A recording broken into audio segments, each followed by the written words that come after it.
I love this text here. This friend said, I'm newer to the Christian faith, and praying about sex is the weirdest thing I've ever heard. So there we go. Yeah. Is there a certain prayer you would recommend? How would I even begin to talk to God about this? Oh, I love that question. That is so cool. And I have all kinds of funny responses running through my mind that I won't share. Things that I've prayed. But let's look at Song of Solomon just for a minute, because I think this is a really good place to start. And Song of Solomon, if you are new to the Christian faith and you don't know much about the Bible, Song of Solomon is a very sensual poetry written about a love relationship between a husband and wife. And people marvel at the Song of Solomon because it's really specific and erotic while being poetic and using like code terms so that we don't really know what it's saying unless you know the codes, but you kind of have an idea.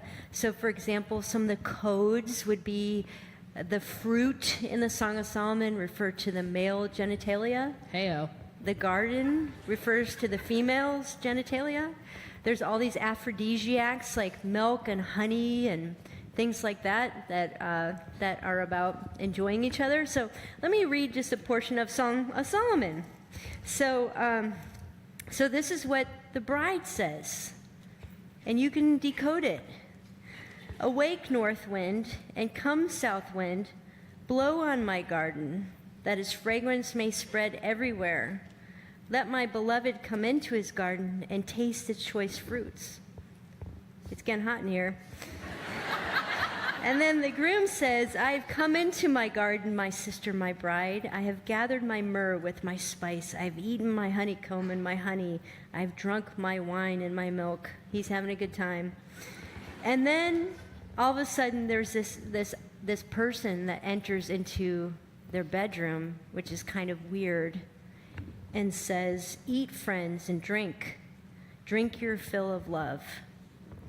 And theologians would say that that actually is the presence of God. So if you think about this couple, this married couple that is doing all this fun stuff together and having a great time, it's almost like the presence of God comes and says, have more fun. Keep at it. Drink, enjoy. This is what I created this for.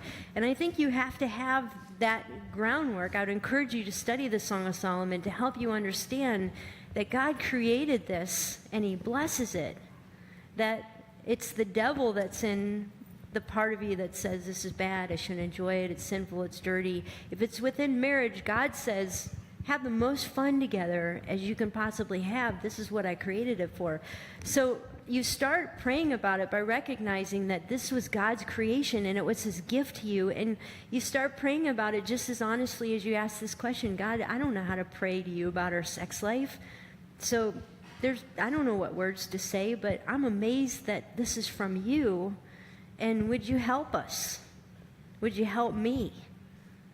And you could even just make just a simple prayer after you have sex together. Just, Lord, thank you that we get to celebrate our love this way. What an amazing thing.